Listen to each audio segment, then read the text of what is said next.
Afternoon dear students. Last video में हम देख रहे थे आदर्श बदला निराला सुदर्शन जी की कहानी हम देख रहे थे। लास्ट परिचय में हमने देखा वो जो नवयुवक तानसेन से कहता है कि मैं तुम्हारे साथ गान विद्या के बारे में चर्चा करना चाहता हूँ। तो तानसेन भी बेपरवाही से कहता है, अच्छा मगर आप नियम जानते हैं ना, क्योंकि नियम बहुत कड़े हैं और मेरे दिल में दया नहीं। मेरी आंखें हमेशा दूसरों के मौत को देखने के लिए तैयार रहते। नवयुवक ने कहा, और मेरे दिल में जीवन जीने का मोह नहीं, मैं मरने के लिए हमेशा तैयार रहता हूँ। तो इस तरह उन्होंने बात कर दी।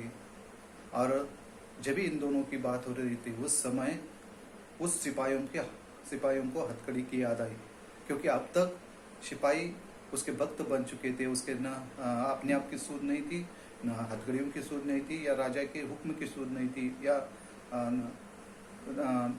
अकबर की ताकत की सूझ नहीं थी।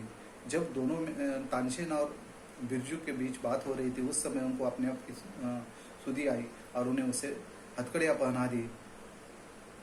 और तभी ये जो उनके भक्त थे, जो लोग थे, जो उनका गाना सुन रहे थे और गाना सुनते सुनते उनके पीछे पीछे तानसेन के महल के पास आए थे, वह डर के वजह से तितर बितर हो जाते। तभी अकबर उनको कहता है कि कोई बात नहीं, आपको पता है अगर तानसेन ने तुम्हें गान विद्या में हरा दिया तो तुमको सजा देने का हक उनको रहेगा, और अगर तुमने तानसेन को हरा दिया तो तानसेन की जान तुम्हारे हाथ में रहेगी। तो बिरजू कहता है कि मैं इसके लिए तैयार हूँ। और उस समय कहा जाता है कि कल प्रातः कल वन में तुम्हारे दोनों के गान विद्या में यहाँ गान युद्ध होगा और तुम दोनों तैयार हो जाओ। और उसी समय सिपाही उसे हथकड़ियाँ पहना दे देते और कहते हैं कि आज रात भर तुम सिपाहियों की रक्षा में रहो। और ये जो बिरजू था वही बिरजू बावरा था। यानी लास्ट परिचय में हमने इतना ही देखा है। हम ज़्यादा समय न लेते हुए दूसरा परिचय हम देख लेंगे। सूरज भगवान की पहली किरण ने आगरे के लोगों को आगरे से बाहर जाते देखा। साधु की प्रार्थना पर सर्वसाधारण को भी उनके जीवन और मृत्यु का तमाशा देखने की आज्ञा दी गई थी। साधु की विद्वत्ता की धाक दूर दूर तक फैल गई थी। जो कभी अकबर की सवारी देखने को भी घर से बाहर आना पसंद नहीं करते थे, आज वे भी नई पगड़ियां बांधकर निकल आए थे। यानी दूसरे दिन सूरज भगवान की पहली किरण ने आगरे के लोगों को आगरे के बाहर जाते हुए देख लिया, क्योंकि सब लोग आगरे के बाहर उस वन की तरफ देख रहे थे जहाँ दो गान विद्या के पार के लोगों के बीच गान चर्चा होने वाली थी। इसलिए सब लोग आगरे के बाहर जाते हैं। और साधु जो है नवयुवक, उन्होंने प्रार्थना कर दी थी कि यहाँ हम दोनों का गान युद्ध जो है वो आम लोग भी देख सकते हैं। इसलिए सब लोग वो तमाशा देखने के लिए, वो गान युद्ध देखने के लिए उस वन की तरफ जा रहे थे, क्योंकि साधु की विद्वत्ता की धाक दूर दूर तक फैली थी। यानी उस नवयुवक साधु की गान विद्या के बारे में सब जगह चर्चा हो रही थी। सब लोग उसके गान पर मर मिटने वाले लोग थे। सब लोग उस वन की तरफ जा रहे थे। जो कभी अकबर की सवारी देखने को भी घर से बाहर नहीं निकल पाते थे, वही लोग भी आज गाना देखने के लिए, गाना सुनने के लिए आज पगड़ियाँ पहनकर बाहर आए थे, उस वन की तरफ जा रहे थे। ऐसा जान पड़ता था कि नगर से बाहर वन में नया नगर बस जाने को है। वहाँ जहाँ कनातें लगी थी, जहाँ चांदनियाँ तनी थी, जहाँ कुर्सियों की कतारें सजी थी, इधर जनता बढ़ रही थी और उद्विग्नता और अधीरता से गान युद्ध के समय की प्रतीक्षा कर रही थी। बालक को प्रातःकाल मिठाई मिलने की आशा दिलाई जाए तो रात को कई बार उठ कर देखता है कि अभी सूरज कब निकला है या नहीं। उसके लिए समय रुक जाता है, उसके हाथ से धीरज छूट जाता है, वो व्याकुल हो जाता है।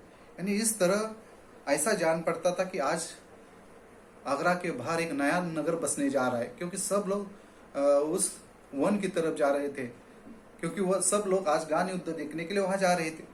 तो लोगों को लगता था कि वो दूसरा नगर वहां बस रहा है, क्योंकि वहां कुर्सियां सजी थी, कनातें तनी हुई थी, और सब लोग, जैसे कई बार बालक को दूसरे दिन मिठाई दी जाती है तो बालक को रात भर नींद नहीं आती, वो बार बार उठकर देखता है कि सवेरा हुआ है कि नहीं हुआ, वैसे ये सब लोग सवेरे की राह देख रहे थे, उस गान युद्ध देखने की राह देख रहे थे। जैसे कई बार छोटे बालक दिवाली के दिन देखते कि दिवाली कब होने वाले, दिवाली का दिन कब आने वाला है, कब आने वाला है, तो वो उसे रात भर नींद नहीं आती, और रात भर वो उठ उठ कर देखते कि अंधेरा निकल गया है कि नहीं। वैसे यहाँ के लोग, यहाँ के बच्चे देख रहे थे कि कभी सूरज हो जाएगा और कभी हम गान युद्ध देखेंगे, इसलिए वो बार बार उठकर देख रहे थे। वह गान युद्ध देखने के लिए धीरज उनका छूट जा रहा था, वो व्याकुल हो रहे थे कि कभी सूरज निकलेगा और कभी हम गान युद्ध देखेंगे। समय हो गया, लोगों ने आंखें उठाकर देखा, अकबर सिंहासन पर था, साथ ही नीचे की तरफ तानसेन बैठा था, और सामने फर्श पर नवयुवक बिरजू बावरा दिखाई देता था। उसके मुंह पर तेज था, उसकी आंखों में निर्भरता थी। यानी सुबह समय हो गया, लोगों ने आंखें उठाकर देखा, अकबर सिंहासन पर बैठे हैं, साथ में तानसेन बैठा है, और सामने फर्श पर ये बिरजू बावरा बैठा है। लेकिन उसके मुंह पर तेज था, उसकी आंखों में निर्भयता थी, उन्हें डर नहीं लगता था, इसलिए वह निडर होकर चुपचाप वहां बैठा था। सब लोग एकटक उनकी तरफ देख रहे थे। अकबर ने घंटी बजाई और तानसेन ने कुछ सवाल संगीत विद्या के संबंध में बैजू बावरा से पूछे। बैजू ने उचित उत्तर दिए और लोगों ने हर्ष से तालियां पीट दी। हर मुंह से जय हो बलिहारी बलिहारी की ध्वनि निकलने लगी। यानी जब भी गान युद्ध हो रहा था उस समय अकबर ने घंटी बजाई और तानसेन ने बिरजू बावरा को कुछ सवाल पूछे, और बिरजू बावरा ने भी उचित उत्तर दिए, तो लोगों ने तालियां पीट दी खुश होकर, और हर मुंह में यही बात होती थी, जय हो जय बलिहारी की ध्वनि निकलने लगती थी, क्योंकि उन लोगों पर बिरजू बावरा के संगीत का या उस नवयुवक गान विद्या में पारंगत जो बिरजू बावरा है उसका धाक बनी हुई थी, इसलिए उन्होंने जब भी उन्होंने उत्तर दिए तब जय हो की ध्वनि से पूरे वन गूंज उठता है। इसके बाद बैजू बावरा ने सितार हाथ में ले ली, और जब उसके पर्दे को हिलाया तो जनता ब्रह्मानंद में लीन हो गई। पेड़ों के पत्ते तक निशब्द हो गए, वायु रुक गई, सुनने वाले मंत्र मुग्धवत सुदीन हुए, सिर हिलाने लगे। बैजू बावरे की अंगुलियां सितार पर पड़ रही थी, उन तारों पर राग विद्या निचावर हो रही थी, और लोगों के मन उछल रहे थे, झूम रहे थे, थिरक रहे थे। ऐसा लगता था कि सारे विश्व की मस्ती वहां आ गई है। यानी जब भी उस बैजू बावरा ने कुछ सवालों के जवाब दे दिए तो लोग जय हो की आवाज लगाने लगे, बलिहारी की धुन निकलने लगी। और इसके बाद बिरजू बावरा ने सितार हाथ में ले ली, पर्दे को हिलाया, तो लोग और मंत्रमुग्ध हो जाते, ब्रह्मानंद में लीन हो जाते, पेड़ों के पत्ते तक निश्शब्द हो जाते, वायु रुक जाते जब वह सितार बजा रहा था। सुनने वाले मंत्रमुग्ध सुदीन हुए, सिर हिलाने लगते। बैजू बावरा अंगुलियां सितार पर दौड़ रही थी, उन तारों पर राग विद्या निछावर हो रही थी, और लोगों के मन उछल रहे थे, झूम रहे थे, थिरक रहे थे। ऐसा लगता था कि सारे विश्व की मस्ती वहां गई। यानी लोग वो सितार बजा रहे थे तो लोग मंत्रमुग्ध हो रहे थे, वायु रुक गई थी, लोग उसके राग विद्या पर निछावर हो रहे थे, यानी मस्त हो गए थे। ऐसा लगता कि विश्व की मस्ती वहां आकर बस चुकी है।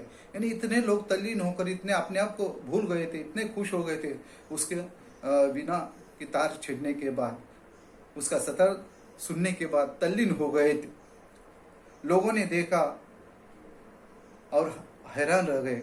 कुछ हरिन छलांगे मारते हुए आए और बैजू बावरा के पास खड़े हो गए। बैजू बावरा सितार बजाता रहा, बजाता रहा, बजाता रहा।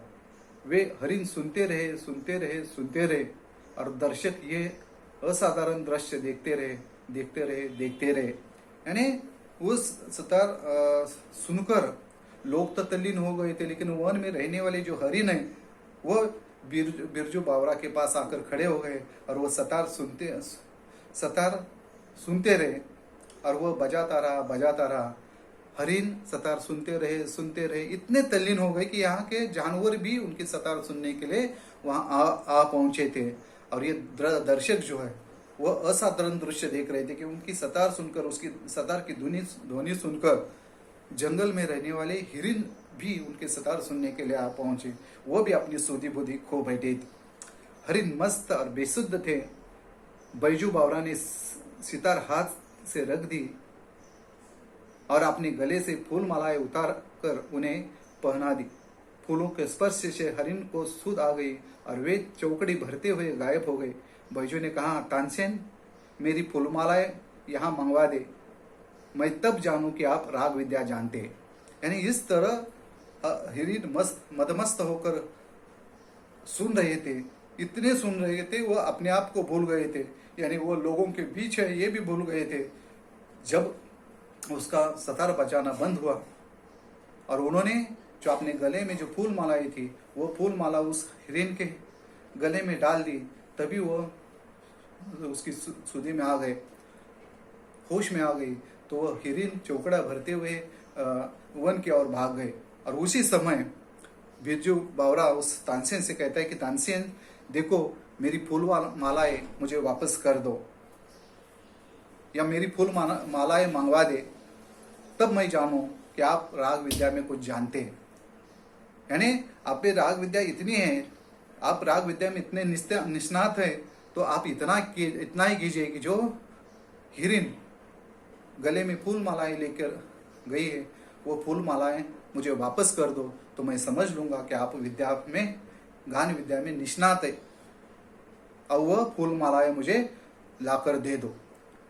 यानी इस तरह इस परिचय में उन्होंने बताया कि इतना वो 12 साल में इतने ज्ञानी हो गए थे, निष्णात हो गए थे गान विद्या में, संतूर बजाने में, कि हिरन तक, मनुष्य तो उसका संतूर सुनकर हैरान हो जाते थे, यहाँ तक जानवर भी उसका गान सितार सुनकर हैरान हो जाते थे, सुनने के लिए उनके पास आ जाते थे।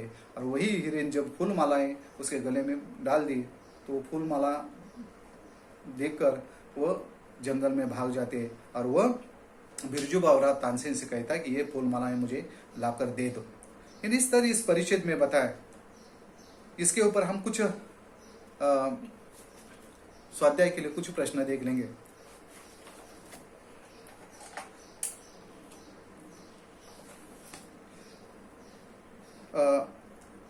आकृति पूर्ण कीजिए।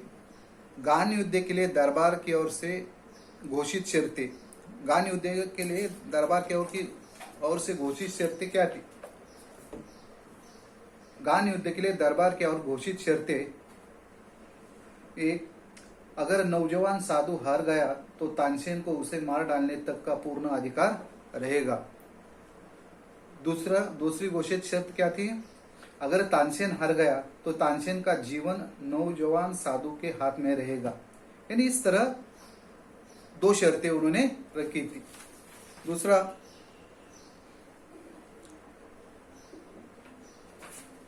नगर के बाहर गान युद्ध स्थल का दृश्य ऐसा था। नगर के बाहर गान युद्ध स्थल का दृश्य ऐसा था। क्या क्या हुआ था वहां? उस नगर के बाहर वन में कनातें लगी हुई थी, चांदनियां तनी हुई थी, पुरुषों की कतारें सजी हुई थी। जनता उद्विग्नता और अधीरता से गान युद्ध की प्रतीक्षा कर रही थी। इस तरह गान युद्ध, ये उनके उत्तर है। दूसरा उत्तर लिखिए। बैजू बावरा ने अपने सितार के पदों को हिलाया तो ये हुआ। क्या हुआ, उन्होंने अपने सितार के पदों को हिलाया तो जनता ब्रह्मानंद में लीन हो गई। दूसरा, पेड़ों के पत्ते तक निशब्द हो गए। तीसरा, वायु रुक गई। चौथा, सुनने वाले मंत्र मुग्धवत सुधिहीन हुए सिर हिलाने लगे।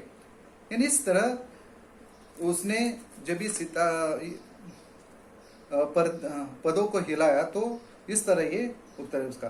दूसरा, बैजू बावरा की उंगलियां जब सितार पर दौड़ी तब क्या हुआ, बैजू बावरा की उंगलियां सितार पर दौड़ी तब क्या हुआ, तारों पर राग विद्या निछावर हो रही थी, लोगों के मन उछल रहे थे, लोग झूम रहे थे, थिरक रहे थे। चौथा, जैसे सारे विश्व की मस्ती वहां आ गई थी। यानी इस तरह जब उन्होंने सितार पर उंगलियां जब ही दौड़ी तब तारों पर राग विद्या निछावर हो रही थी, लोगों के मन उछल रहे थे, लोग झूम रहे थे, थिरक रहे थे, जैसे सारी विश्व की मस्ती वहां आ गई थी। यानी इस तरह ये परिणाम हो गए थे। अभिव्यक्ति के लिए मैं एक प्रश्न दे देता हूं। सच्चा कलाकार वह होता है जो दूसरों की कला का सम्मान करता है। इस कथन पर 40 से 50 शब्दों में अपना मत व्यक्त कीजिए। यानी 100 मत है। यानी इस पर सच्चा कलाकार वो होता है जो दूसरों की कला का सम्मान करता है। इस कथन पर 40-50 शब्दों में अपने मत लिखिए। यानी इस तरह इस परिचय के इतने स्वाध्याय हैं। तो बाकी जो परिचय है वो नेक्स्ट वीडियो में हम देख लेंगे। धन्यवाद।